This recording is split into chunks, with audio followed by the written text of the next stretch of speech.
ওই যে কথায় আছে না, অতি লোভে তাঁতি নষ্ট। স্বয়ং মুখ্যমন্ত্রী বলছেন লোভটা বেড়ে যাচ্ছে, এসব বরদাস্ত করা হবে না।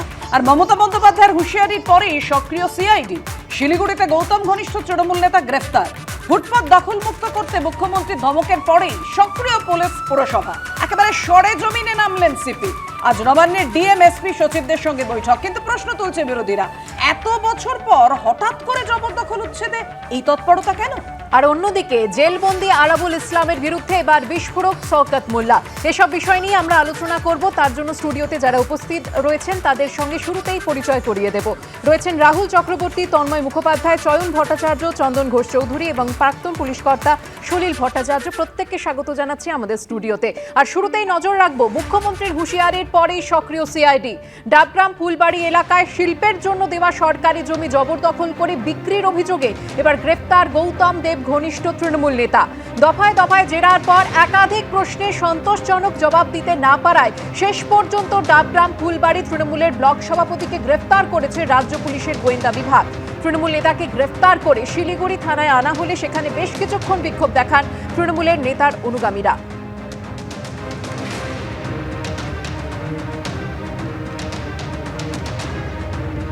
মুখ্যমন্ত্রীর হুঁশিয়ারির পরে সক্রিয় সিআইডি। ডাবগ্রাম ফুলবাড়ি এলাকায় শিল্পের জন্য দেওয়া সরকারি জমি জবরদখল করে বিক্রির অভিযোগে এবার গ্রেফতার গৌতম দেব ঘনিষ্ঠ তৃণমূল নেতা।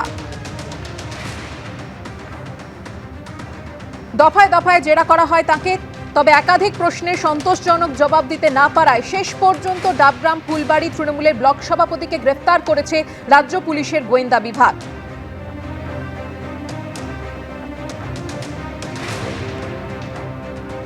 গত সোমবার নবান্নের বৈঠকে মমতা বন্দ্যোপাধ্যায়ের মুখে ডাবগ্রাম ফুলবাড়ি এলাকায় সরকারি জমি বিক্রির অভিযোগ শোনা গিয়েছিল। কি বলেছিলেন তিনি, শোনাব।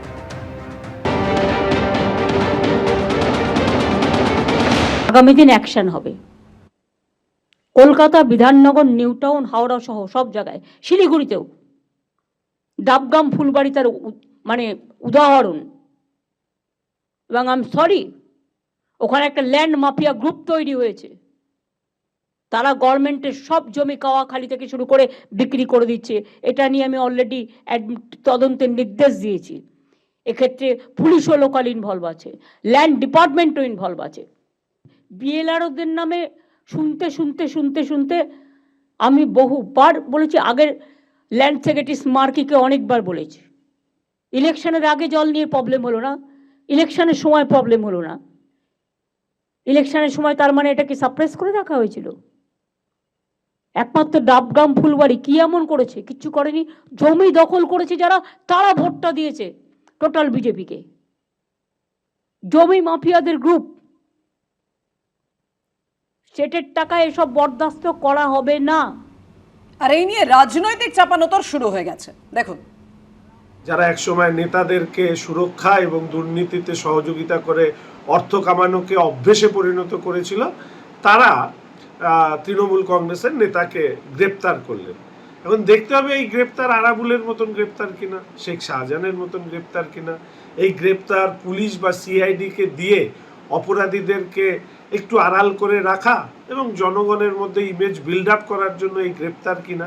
তৃণমূল কংগ্রেসের উনি একজন নেতা এবং সভাপতি এবং সবচেয়ে বড় চোর, এবং যত ওখানে জমির দালালি থেকে শুরু করে কোটি কোটি টাকা উনি কামিয়েছেন। মুখ্যমন্ত্রী জানতেন না, মুখ্যমন্ত্রী সবই জানতেন। ডাবগ্রাম ফুলবাড়ি রাজা, এবং সবটাই হচ্ছে সরকারি মদতে এবং দলের মদতে ও হচ্ছে এত বড় লোক হয়েছে। এটা মমতা বন্দ্যোপাধ্যায় করেন এই ধরনের দৃষ্টান্ত করতে।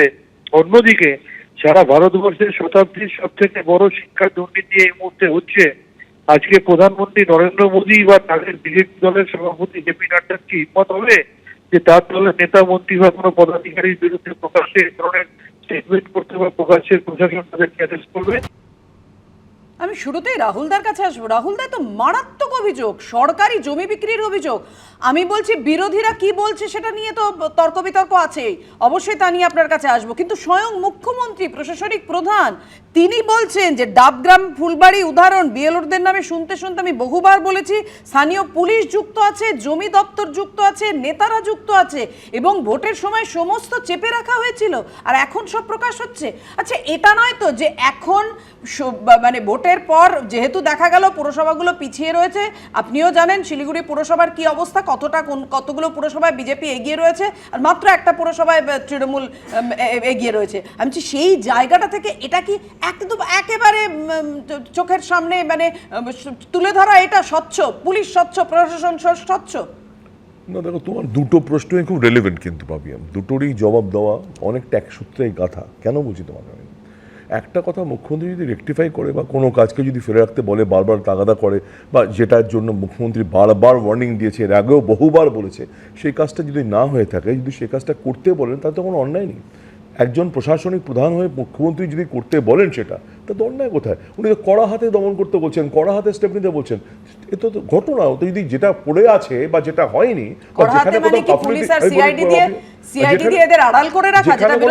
ছিল না। এবার বিরোধীরা অনেক কথা বলতে পারে, আমরা জানি না তুমি একসঙ্গে বলবে কিনা, কিন্তু বিরোধীরা বিরোধীর মতো বলবেই। কিন্তু তার মানে এই তো নয় মুখ্যমন্ত্রী প্রশাসনিক একদিনে বিক্রি হয়ে গেল, বিক্রির প্রশ্ন না। এখানে দাঁড়িয়ে যদি কোথাও কোথাও গাফিলতি থেকে থাকে, কোথাও কোথাও সমস্যা থেকে থাকে, মুখ্যমন্ত্রী সোজা বার্তা দিচ্ছেন। এখানে কোথাও কোনো এই যে গণতান্ত্রিক স্ট্রেচারে মুখ্যমন্ত্রী সোজা বার্তা দাও, তুমি এই শব্দটা আমি নিলাম, তন্ময়দার কাছে আসবো, আমি এই শব্দটা নিলাম গণতান্ত্রিক স্ট্রেচারে। সেখানে এটা হবে কেন? না না, সেখানে এটা হবে কেন? সেখানে তো হওয়ারই কথা নয়। তার মুখ্যমন্ত্রী বার্তা তো একদম শুরু থেকে দিয়েছিলেন। ছেড়ে দিচ্ছেন। দ্বিতীয়, তোমার আরেকটা খুব রেলেভেন্ট কথা আছে, তুমি জানো, আর মানে তুমি যদি উল্টোটা বলো, যদি এটাও হয় তাও অন্যায় নেই। যেখানে দাঁড়িয়ে আমাদের ভোট কমেছে বা মানুষ আমাদের চাইনি বা ভারতীয় জনতা পার্টিকে সমর্থন করেছে, তাই জন্য এখন মনে পড়ে তন্ময়দাকে বলতে দিতে হবে। প্রথম কথা হচ্ছে, উনি কিন্তু পুলিশ মন্ত্রী, এবং এই জমিগুলোর কথা উনি যখন বলছেন, এরকম একটা না বহু জায়গায় হয়েছে, আমরা সেটাই বলে থাকি, জবরদখল হয়েছে এবং তৃণমূলের নেতারা সেগুলো করেছে। এবং আজকে উনি বলছেন, আপনারা শোনালেন যে সেখানে নাকি তারা বিজেপিকে ভোট দিয়েছে। সুতরাং এটা হচ্ছে সিলেক্টিভ হচ্ছে, যেখানে জবরদখল অনেক জায়গাতেই রয়েছে, কিন্তু জবরদখল করে থাকবে আবার বিজেপিকে ভোট দেবে, এইটা চলবে না। আর এটা যেটা পুলিশ মন্ত্রী যেটা বলছেন, দেখুন ওনার এই নাটকগুলো বাংলার মানুষ অনেকবার দেখেছে। উনি এইগুলো আপনারা বলতে পারেন সিরিয়ালের এপিসোড। কারণ আপনাদের মনে থাকবে 2018 সালে উনি একটা জনসভা থেকে বলেছিলেন যে মানুষের মৃত্যুর পরে অন্ত্যেষ্টিক্রিয়ার জন্য 2000 টাকা করে দিলে সেখান থেকে 200 টাকা কাটমানি খেতে হবে। তারপরে কিচ্ছু করেননি। 2019 সালে যখন ভোট কম পেয়েছেন, বিজেপি ভালো ফল করেছে, তখন শুরু হয়েছে দিদিকে বলো। সেই একই কথা মানুষকে ভুল বোঝানোর জন্য। আবার এবারে পুরসভায় যেহেতু উনি খারাপ করেছেন, একটা হচ্ছে এরকম শুরু করেছেন। ওনাকে প্রথমে বলবো যে যেখানে যেখানে ফুটপাতের উপরে তৃণমূলের পার্টি অফিস রয়েছে সেইগুলো সেটা নিয়ে পরে আসবো। তার আগে জয়ন্তার কাছে আসবো। যেটা তন্ময়দা বলছেন সিরিয়ালের এপিসোড, এটা পুরোটা নাটক। এর পরের এপিসোডে কি আছে জয়ন্তা কিছু জানে না। আমি জয়ন্তার কাছ থেকে রিঅ্যাকশন নিয়ে আসবো। রাহুল দা কথা এখানে আমি একটু অন্যভাবে কথাটা বলে, আমি যাদের হয়ে আপনাদের চ্যানেলগুলোতে যারা আসি তাদের কথাগুলি বলি। ভোটে জিতে গরিব মানুষের চোখের জল ঝরালেন, ভোটে জিতে গরিব মানুষের চোখের জল ঝরালেন। আমরা খুব পরিষ্কার কথা বলছি, এই উচ্ছেদ অভিযান বন্ধ করুন। পুনর্বাসনের ব্যবস্থা না করবে উচ্ছেদ করছেন এভাবে। এবং সবচেয়ে বড় কথা, অপারেশন সানশাইনের সময় যিনি গড়িয়াহাটে ডালা নিয়ে বসেছিলেন, তিনি যদি এখন উচ্ছেদে নামেন এবং বাঁচিয়ে বাঁচিয়ে, যেটা তন্ময়বাবু বললেন, আমাদের অভিজ্ঞতা সেরকম যে বেছে বেছে বলেন, সেটাও বামেদের সময় পুরসভায় বিপর্যয়ের পরেই অপারেশন সানশাইন বেছে বেছে যেটা হয়েছিল, আমাদের তো পুনর্বাসনের শর্তই আমরা মেনে নিয়েছিলাম। মেগা সিটি জবরদখলটা হয়েছিল, পরিষ্কার জবরদখল তো তৃণমূলের মদত ছাড়া হয় না, তৃণমূলের হাত মাথার ওপর না ছাড়লে থাকলে হয় না। আজকে হঠাৎ মনে পড়লো যে ডাবগ্রাম ফুলবাড়িতে জবরদখলটা তৃণমূল লোক করেছে। পরিষ্কার কথা, এখানটায় নির্দিষ্টভাবে দখল করিয়েছে। 34টা বছর ধরে যারা বাংলা শাসন করেছে, আজকে দাঁড়িয়ে সারা কলকাতায় ভূমিকা কি ছিল? ডালা নিয়ে ভোট পাতে বসেছিলেন, ডালা নিয়ে এবং তারপরে দেখা গেল কলকাতা থেকে জেলা দখলমুক্ত করতে নামলো বুলডোজার। বাংলায় জবরদখল উচ্ছেদ, কোথাও বুলডোজার নামলো তো কোথাও জেসিবি নামলো। আর এই বুলডোজার নামানো নিয়ে রাজনৈতিক চাপানো তো শুরু হয়েছে। যোগীকে বুলডোজার বাবা আখ্যা দিয়েছিল বিজেপি। যোগী নিজেও বলতেন, যারা সরকারি জমি জবরদখল করে আছে তাদের কি আরতি করব নাকি? উত্তরপ্রদেশের শেষ বিধানসভা নির্বাচনে যোগীর বুলডোজার রাজনীতির জনপ্রিয়তার তলায় চাপা পড়ে গেছিল সমাজবাদী পার্টি কংগ্রেস। বঙ্গ বিজেপির নেতারাও নানা সময় বলতেন, পশ্চিমবঙ্গ উত্তরপ্রদেশ হবে, বুলডোজার চলবে। উত্তরপ্রদেশের মতো পশ্চিমবঙ্গেও বুলডোজার চলবে। বিজেপি পরে টাইট করে দেবে, অসুবিধা নেই। বিজেপিতে যখন বিজেপির সরকার তৈরি হবে 26-এ বুলডোজার চলবে। এবার বাংলায় জবরদখল উচ্ছেদে কোথাও বুলডোজার, কোথাও জেসিবি নামার পর বুলডোজার নিয়ে শুরু হয়েছে চাপানুতর। আগামীকাল সিদ্ধান্ত পুনর্বিবেচনা না হলে আগামী পরশু থেকে যেখানে হকার উচ্ছেদ করবে সেখানে পশ্চিমবাংলার জনগণকে, সমস্ত ধরনের মানুষকে, এলাকার ক্লাব, প্রতিষ্ঠান, জনপ্রতিনিধি, বিজেপির কার্যকর্তা, তাদের সকলকে আমি অনুরোধ করব বিরোধী দলনেতা হিসাবে বাধা দিন। কি করবে? গ্রেফতার করবে? নিয়ে আসুন। এবং প্রয়োজন হলে আমিও যদি আগাম জানতে পারি কোথাও হচ্ছে উইদাউট নোটিস, আমি লিডার অব অপোজিশন হিসেবে আমি নিজেও বুলডোজারের সামনে বা পুলিশের সামনে দাঁড়ানোর জন্য প্রস্তুত আছি। আমার কলিগ এমএলএদেরকেও একইভাবে আমি আহ্বান করব। যখন হকারদের ওপর লাঠি চালিয়েছিল শিয়ালদা স্টেশনে, তখন বিরোধী দলনেতা আর অন্যান্য বিজেপি নেতারা কোথায় ছিলেন? কেন্দ্রীয় সরকার তো, রেল তো, প্ল্যাটফর্ম তো, সেখানে তাহলে তখন কেন হকারদের উপর লাঠি? এমনকি খবরের কাগজ বিক্রি করেন যারা, তাদের ওপরে লাঠি চালিয়ে হকার উচ্ছেদ করেছিলেন এই বিজেপির প্রশাসন, রেল প্রশাসন। তো তখন গিয়ে বুক দিয়ে আগলে তখন দাঁড়াননি কেন সেখানে? এনআরএস মেডিকেল কলেজ থেকে অ্যাপোলো হাসপাতাল, শহরের নানা প্রান্তে জবরদখল উচ্ছেদ চলছে।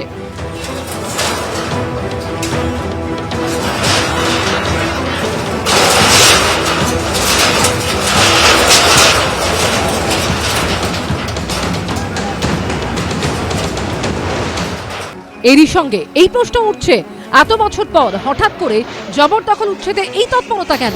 দীপক ঘোষ ও কৃষ্ণেন্দু অধিকারী রিপোর্ট, এবিপি আনন্দ। অনেকেই বলছেন এই বুলডোজারের নিয়ে মন্তব্য রাজনীতিকদের মুখে সময় বিশেষে পাল্টে যায়। আমি এখানে সলিলদার কাছে আসবো। সলিলদা, ডাবগ্রাম ফুলবাড়ি নিয়ে মুখ্যমন্ত্রী বলছেন আমি ইতিমধ্যেই অলরেডি তদন্ত শুরু করার নির্দেশ দিয়েছি। আমি বলছি কেন, এত পরে কেন? আর এই বুলডোজার নিয়ে যখন বুলডোজার বা জেসিবি নামানোর পর এই চাপানুতর শুরু হয়েছে, সেটা আগে কেন হলো না?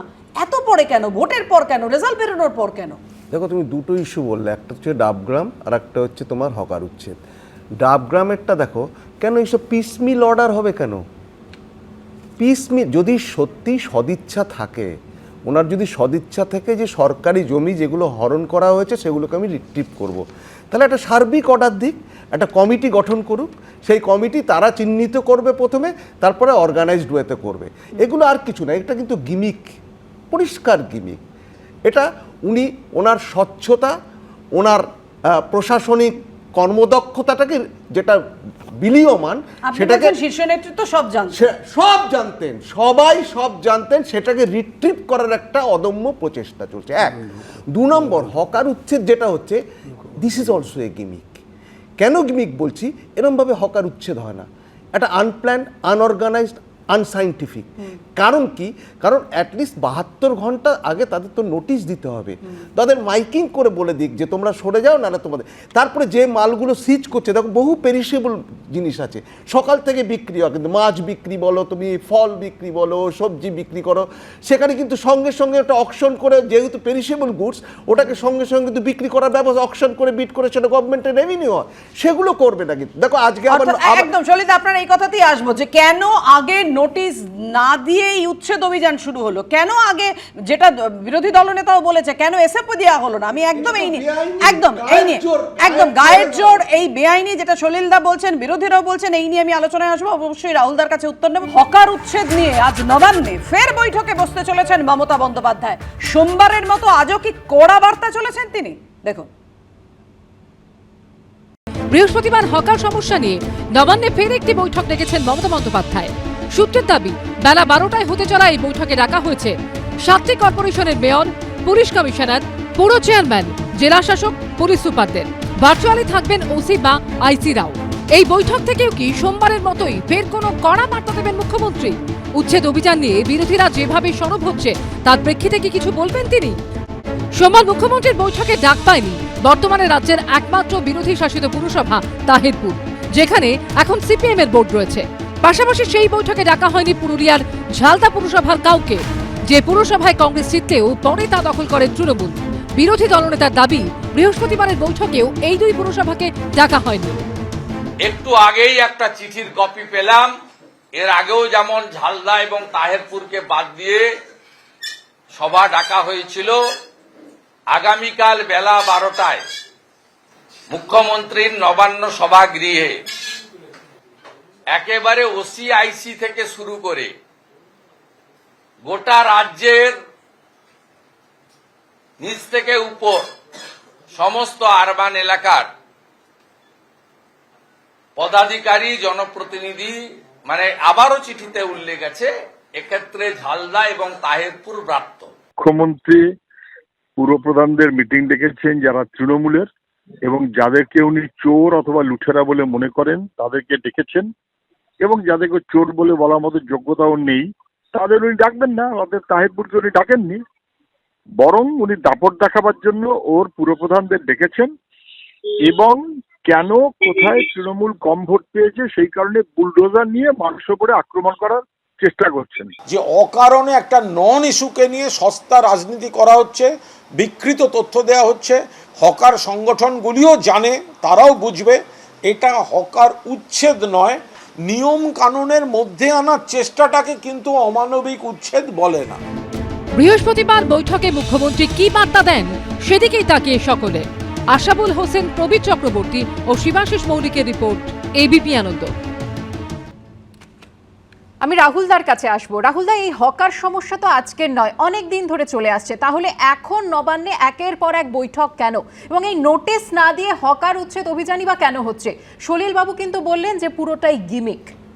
সুকর্ণা, দীর্ঘদিন বাম আমলে 34টা বছর ধরে বহু মানুষকে জীবিকার জন্য ওখানে বসিয়ে দেওয়া হয়েছিল, যাদের জীবিকাটা স্টেডি ইনকাম ওখান থেকে আসে, রেগুলার মানে প্রতিদিনের ইনকাম ওখান থেকে আসে।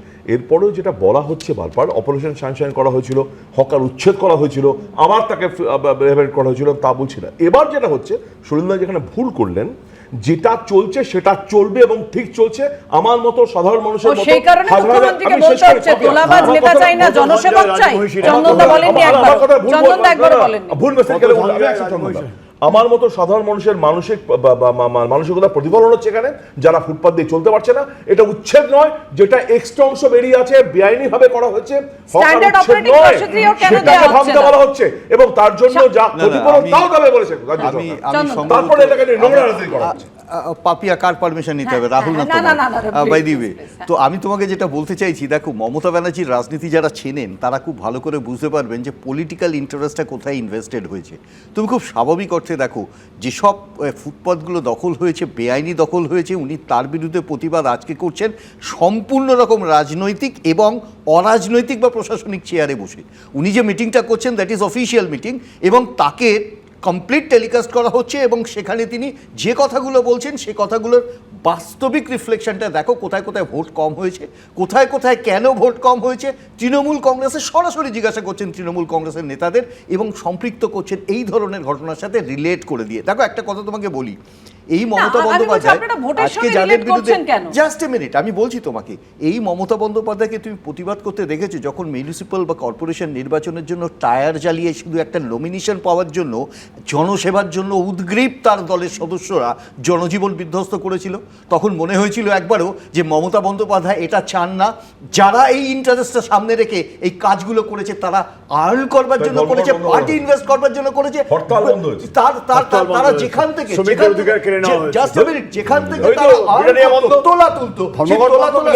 বড় জায়গাটাই তো এই ধরনের অবাঞ্ছিত হকার্সদের বসিয়ে দেওয়া, এবং সেখান থেকে আর্ন করা, সেখান থেকে পার্টি ভরা, আলটিমেটলি লোকজন নিয়ে গিয়ে সভা ভরানো, এই পুরো র্যাকেটিয়ারিংটা মমতা বন্দ্যোপাধ্যায় জানতেন না। মমতা বন্দ্যোপাধ্যায় জানে, কিন্তু সবটাই ভোটের জন্য, যেটা চন্দনদা বা চয়নদারা বলছে। হঠাৎ এই তৎপরতা কেন তা নিয়ে আলোচনায় প্রশ্ন উঠছিল, এবং ভোটের একটা প্রভাব রয়েছে তাই বলছিলেন চন্দনবাবু এবং চয়নবাবু। লোকসভা নির্বাচনে বিপুল আসনে জয়ী হলেও রাজ্যের একাধিক পুরসভা ও দুর্গাপুর, আসানসোল, শিলিগুড়ির মতো কর্পোরেশনেও পিছিয়ে পড়েছে তৃণমূল, এগিয়ে গিয়েছে বিজেপি। হুগলি লোকসভা কেন্দ্রের অন্তর্গত চন্দননগর পুরসভায় তৃণমূলের ঘাড়ের কাছে নিঃশ্বাস ফেলছে বিজেপি।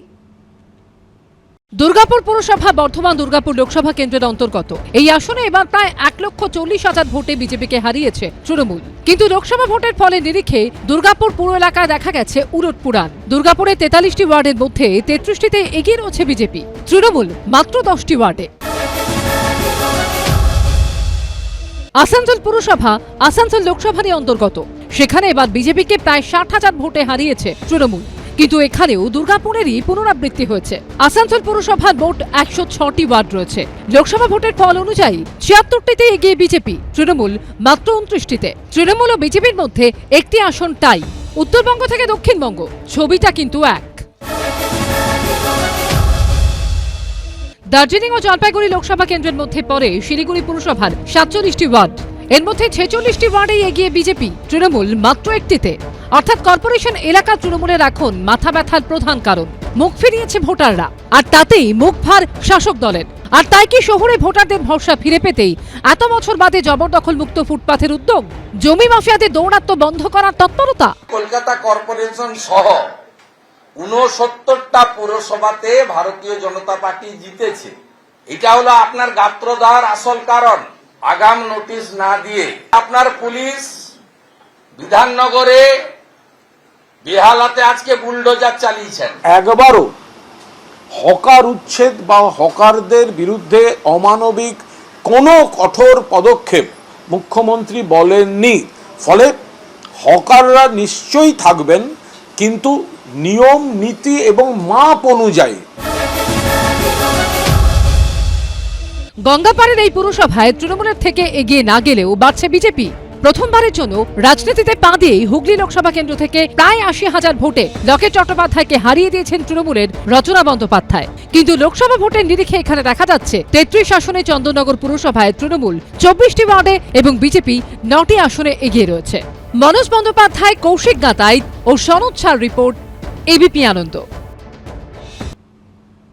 রাহুল দা, বিজেপি যে ঘাড়ের ওপর নিঃশ্বাস ফেলছে পুরসভাগুলোতে, সেটা যে আপনারা আগে থেকে বুঝতে পারেননি সে তো ভোটের ফলেই একেবারে পরিষ্কার, এবং সেই কারণে মানুষের মন পেতে এতটা মরিয়া। না, এর সাথে মানুষের মন পাওয়ার কোনো সম্পর্ক নেই। একটা কথা ঠিক যে বিজেপি আরবান এরিয়ায় ভালো রেজাল্ট করেছে, বিজেপি ভোট পেয়েছে, মানুষ ভোট দিয়েছেন, তো মানুষের এই রায়টা তো মেনে নিতেই হবে। সেখানে দাঁড়িয়ে আমাদের কোথায় মানুষের মন বুঝতে এত দেরি হলো কেন? মহা মুশকিলের কথা। এই 29টা সিট তৃণমূল কংগ্রেস পেয়েছে মানুষের আশীর্বাদে। শুভেন্দু বাবুর খুব আনন্দ হয়েছে তাদের শুনে নাকি? এটা হয় নাকি? রাজনীতিবিদরা এখন ছেড়ে দিচ্ছি, রাজনীতিবিদরা ডেফিনেটলি এটা করার দরকার বা মুখ্যমন্ত্রী চাইছেন রেকটিফিকেশন ডেফিনেটলি আসা দরকার, কিন্তু এটা তো জনসেবার মধ্যে পড়ে। কোথাও দাঁড়িয়ে উচ্ছেদ করা মানে তাই আমাকে আবারও বলতে হচ্ছে যে জনসেবক চাই, তোলাবাজ নেতা চাই না। মুখ্যমন্ত্রী বলছেন, বিরোধী নেতারা বলছেন না। রাহুল দা, দেখুন, আমরা হচ্ছে ইতিহাসে মোহাম্মদ বিন তুগলকের সম্বন্ধে পড়ি, সেখানকার তখন মানুষ কিছু বুঝতে পারতেন না কখন কি হবে। তো এখন আমাদের রাজ্যে একটা তুগলকি শাসন চলছে। হঠাৎ করে যেটা তৈরি করা হয়েছে, এই তৃণমূলই তৈরি করেছে, সেটা হঠাৎ করে রাতারাতি বলা হলো সব ভেঙে দাও। তো আপনি দেখুন 2014 সালে কেন্দ্রীয় আইন তৈরি হয়েছে, তারপরে সেই আইনের মতন করে রাজ্য আইন তৈরি করেছে 2018 সালে, কিন্তু সেই আইন মতো কাজ করেনি, হকারদের রেগুলারাইজ করেনি, লাইসেন্স দেয়নি, কারণ যাতে পুলিশ এবং স্টেশনে যখন হকার উচ্ছেদের ঘটনা ঘটেছিল তখন পুলিশ লাঠি পর্যন্ত চালিয়েছিল। বলে দিই শুনুন, সেটা সেই দিকে তো আমাদের আপনাদের দিকে আঙুল উঠছে। শুনে নিন যে এই যে ভেন্ডিং অ্যাক্ট যেটা হচ্ছে কেন্দ্রীয় সরকার করেছে এবং মোদিজি এসে 2014 সালে, তার আগে সুপ্রিম কোর্টের রায় ছিল যে হকারদের অধিকার আছে যে বিক্রি করার। তো সেই অ্যাক্ট অনুযায়ী অনেক কিছু বলা হয়েছে যে কোন জায়গায় করতে পারবে, কোন জায়গায় করতে পারবে না, এবং এখন যেগুলো আপনারা রেলওয়ে বলছেন সেগুলো সে আইন মেনে হচ্ছে সেইটুকু। দেখো, কিন্তু তারপরে নয় রেলওয়ে করতে পারছে না। কিন্তু এখানে কি হয়েছে, এখানে আইনটা মানা হয়নি, তাদেরকে লাইসেন্সই দেওয়া হয়নি। দেখো, এবং সবার লাইসেন্স তাদের হচ্ছে মূল লাইসেন্স। আইন কি বলছে? আইন কি বলছে? বেশ মাথা হাত রয়েছে, যিনি আইনের লোক তাকে একটু বলতে দিন। হ্যাঁ, দেখো, এই যে বসিয়েছে যারা, তারা তো আনঅথরাইজ, এটা তো ঠিক, কিন্তু এটা বসালো কারা? আজকে পুরসভার আধিকারিকরা কোথায়? সরকারি আধিকারিকরা কোথায়?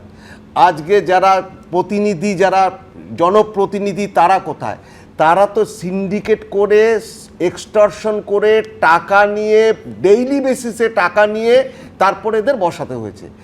এইবার দেখো, এইবার আজকের মিটিংটা কি হবে আমি জানি না, তবে এই মিটিং যাই হোক, তোমার এই যে বুলডোজার চলছে এবং এই যে ম্যাসিভ যে এভিকশন চলছে, এটা রিওরিয়েন্টেশন হবে। আজকে কিন্তু এটা রিওরিয়েন্টেশন হবে।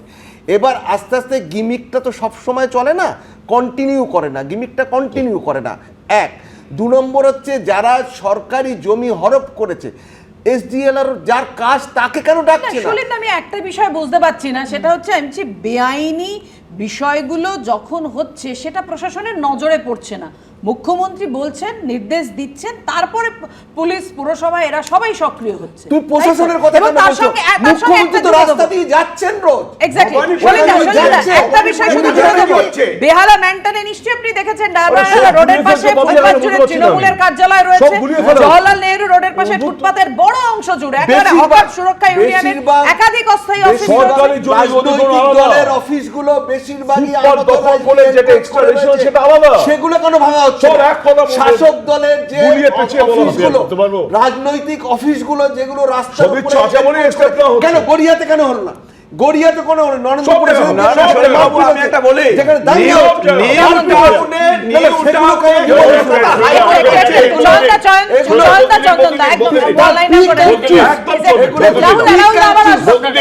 ঠিক হচ্ছে। ব্যাপারটা হচ্ছে যে একটা সংশোধন করে নি, হয়েছিল 2013 সালে, ওটা মোদিজি আনেননি। 2014 সালে ওটা কংগ্রেস সরকারই ওটা শেষবার ইয়ে করে। হ্যাঁ, 2013 সালে সুপ্রিম কোর্টের অর্ডার বেরিয়েছে, 2014 এনেছে মোদি, এনঅ্যাক্টেড হয়েছে। কুমারী শৈলজা ওটা ইন্ট্রোডিউস করেছিলেন, কংগ্রেসের সময় একটা তৈরি হয়েছে। মুশকিলটা হচ্ছে যে এখানে 2018 সালে যে কথাটা বললেন ডাক্তারবাবু, সেটা কিন্তু যথাযথভাবে তৈরি হয়নি। এবং আমি যখন পুর প্রতিনিধি ছিলাম, বারবার মেয়রের কাছে অনুরোধ করেছিলাম হকারদের পরিসংখ্যান আনতে। আপনি ভাবতে পারেন, মাত্র 59,000 হকার নাকি কলকাতা শহরে রয়েছে। এটা হতে পারে কখনো? 59,000 নয়, ওটা আমরা তো পরিসংখ্যানটা দিয়েছিলাম, আমাদের সঙ্গে বসা হয়নি, হকার ইউনিয়নের সঙ্গে বসা হয়নি। আমি বারবারই বলছি যেটা, সেটা হচ্ছে যে আমার ওয়ার্ডে কোনো হকার ছিল না, হকারটা হচ্ছে, হকারটা আমার ওয়ার্ডে সেটা প্রশ্ন তো সেটা নয়। কোনো রকম সেন্সাস হয়নি হকারদের। সেটা হচ্ছে যে হকারদের সুরক্ষার জন্য কোনো ব্যবস্থা নেওয়া হয়নি। বিরোধীদের সঙ্গে ঐক্যমত্য নিয়ে আমরা একসঙ্গে সংসদ চালাতে চাই, আপনারা না এই যে বললেন বাজে কথা, তাহলে এই কথাটা কি এখানেও খাটে না? যে বিরোধীদের নিয়েও তো বসা উচিত, সেটা কেন বসেন না? বসা হয় না, শুধু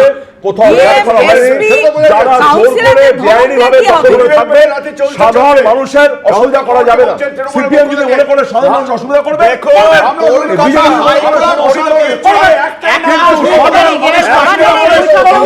বিরোধী পরিচালিত তাহেরপুর পুরসভার কোনো প্রতিনিধি কিন্তু ডাক পান না, সে নিয়েও কিন্তু প্রশ্ন তোলে বিরোধীরা। এবং অন্যদিকে রাজ্যটার পরিচিতি নষ্ট হয়ে যাবে, বাংলায় কথা বলার লোকও খুঁজে পাবেন না। ফুটপাত দখল থেকে সরকারি জমি দখল নিয়ে পুলিশ প্রশাসন এবং দলীয় নেতা কাউন্সিলরদের ভূমিকায় তীব্র অসন্তোষ প্রকাশ করতে গিয়ে এই ইঙ্গিতপূর্ণ মন্তব্য করেন মুখ্যমন্ত্রী মমতা বন্দ্যোপাধ্যায়। আর এ নিয়েও রাজনৈতিক তরজা একেবারে তুঙ্গে।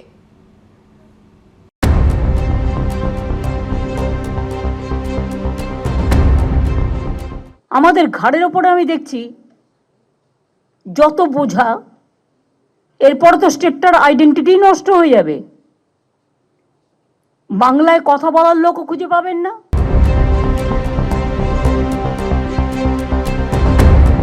মনে রাখবেন, প্রত্যেকটা স্টেটের একটা ওন আইডেন্টিটি আছে, একটা সংস্কৃতি আছে। অন্য সংস্কৃতিকেও আমরা ভালোবাসি, সম্মান জানাই, কিন্তু বাংলার আইডেন্টিটিটাকে নষ্ট করে দেওয়ার চক্রান্তে যারা লিপ্ত, আমি তাদের সকলকে সাবধান করে দিয়ে বলছি, অর্থের বিনিময়ে বাংলার আইডেন্টিটি নষ্ট যেন না হয়। This is my first and last word. জাতিসত্তা রাজনীতি ভারতে নতুন নয়।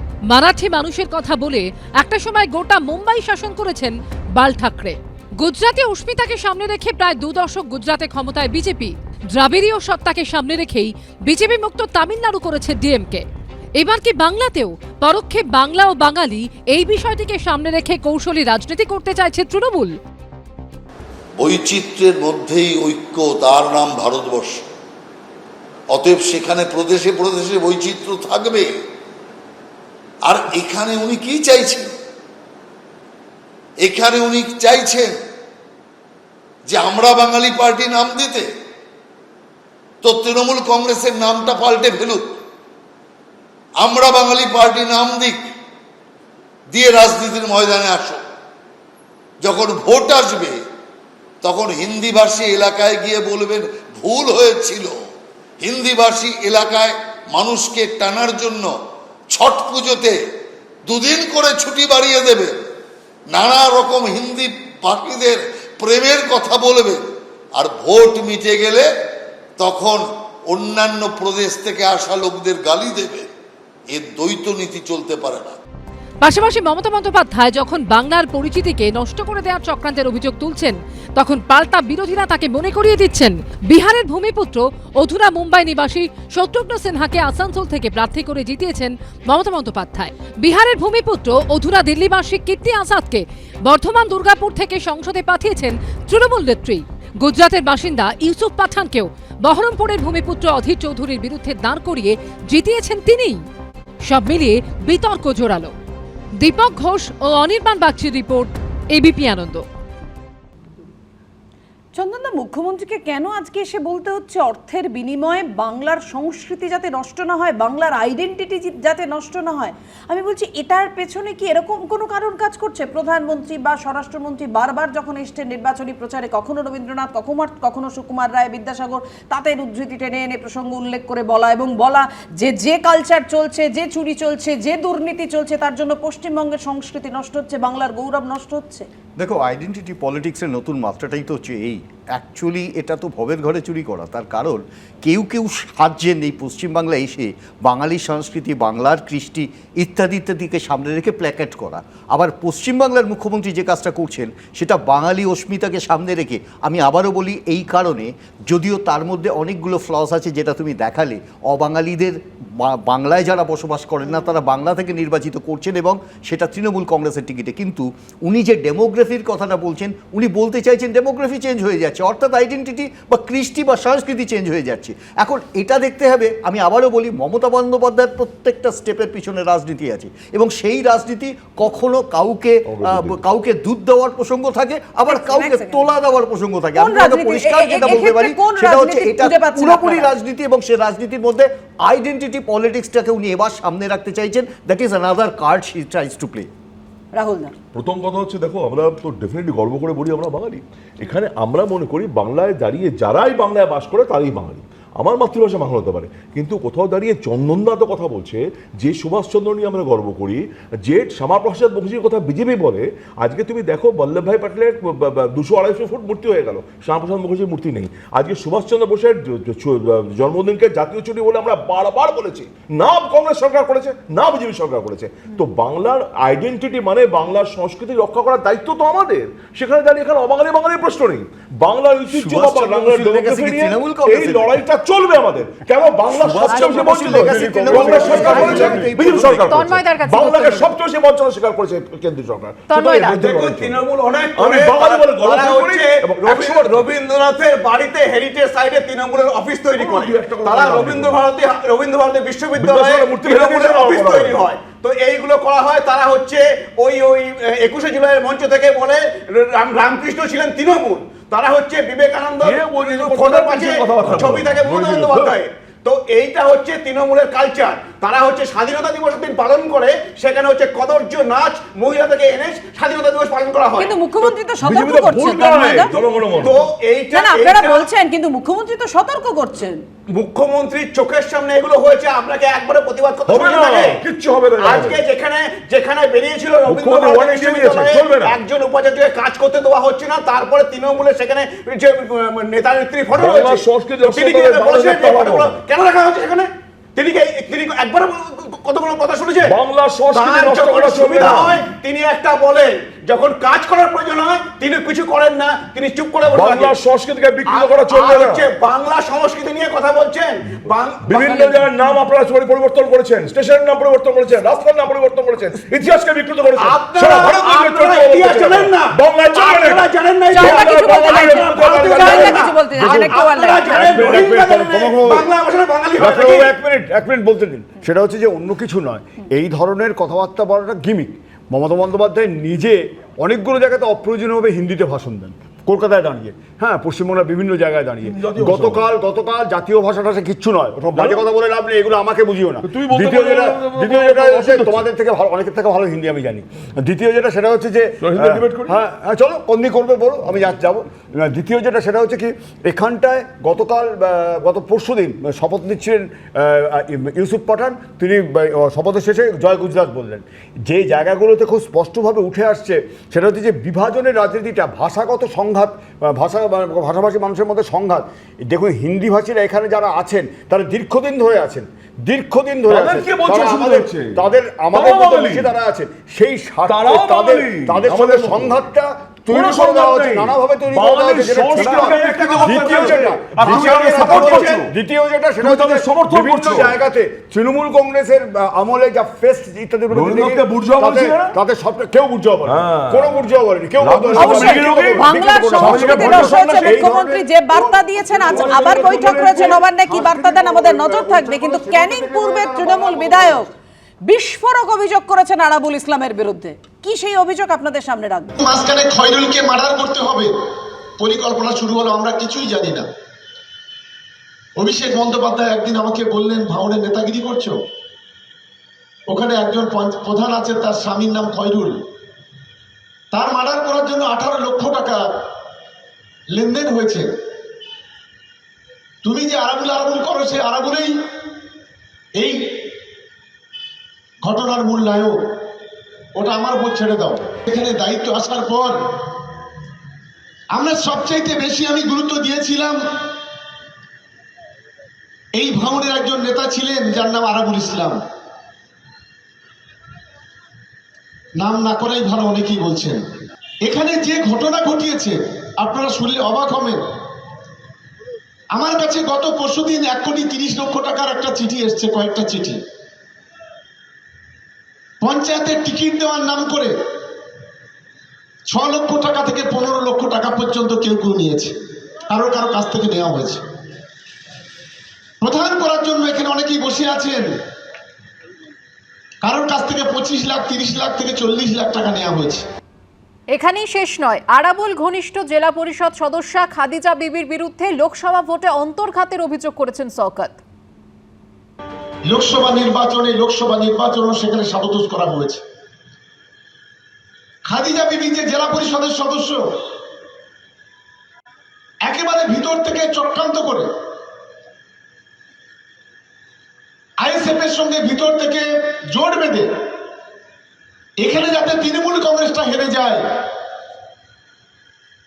যাকে ভোটে জেতানোর জন্য সেদিন হয়তো আমাদের কয়েকজন কর্মী খুন হতো, তার মধ্যে আরাবুল ইসলামও ছিল এই কাঠালিয়াতে। সেই খাদিজা দলের সঙ্গে গাদ্দারি শুরু করলো। ভোটের 5 দিন 7 দিন আগে থেকে কিছু বেঈমান, 2-1 জন, বেশি না, তারাও বিভিন্নভাবে সাবতোষ করার চেষ্টা করেছে এই ভাঙড়ে। এই প্রসঙ্গে জেলা পরিষদ সদস্যা খাদিজা বিবি জানিয়েছেন, সংবাদ মাধ্যমের সামনে মুখ খুলবেন না তিনি, যা বলার দলীয় কর্তাদের জানিয়েছেন।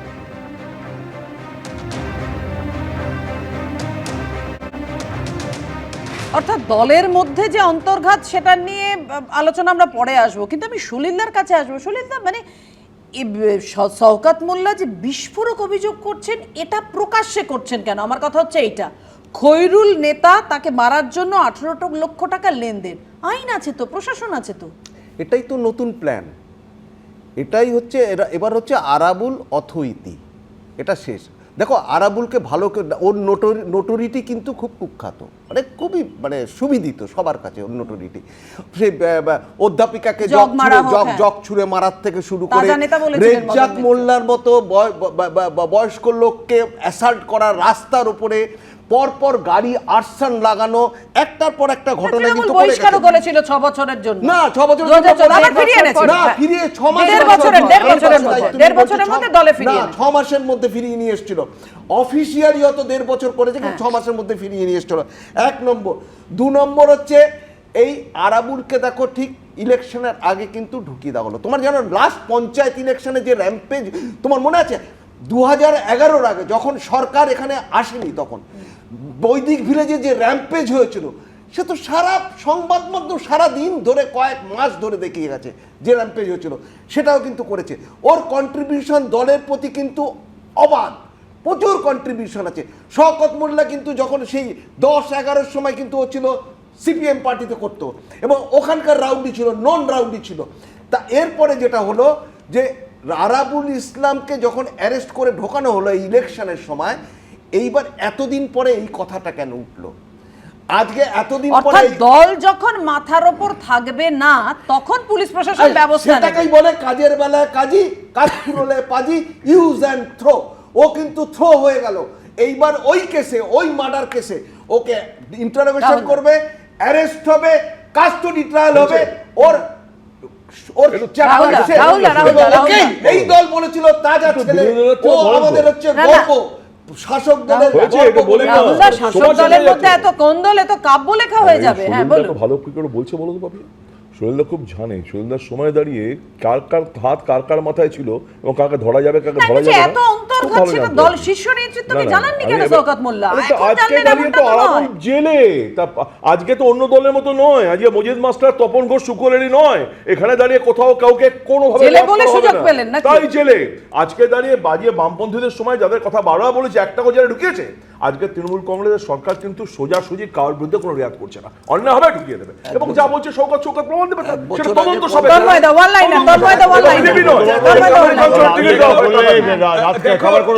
দেখুন, তৃণমূল আরাবুলকে সম্পদ করেছিল, এই আরাবুল দুজন তৃণমূলকে খুন করেছে বলে একটা অভিযোগ এসেছিল, তৃণমূল 6 বছরের জন্য সাসপেন্ড করেছিল, তারপরে ওখানে জমি হারানোর পরে 1.5 বছরের মধ্যে আরাবুলকে পার্টিতে নিয়ে এসেছিল। আজকে নবান্নে বৈঠক হয়েছে মুখ্যমন্ত্রী মমতা বন্দ্যোপাধ্যায়ের, সেই বৈঠকে সোমবারের পর আর কি কি করার বার্তা দেন, সমস্ত বিষয় নিয়ে দেন কিনা আদৌ, অবশ্যই আমাদের সেদিকে নজর থাকবে। অন্যান্য খবর নিয়ে ফিরছে আনন্দ সকালে।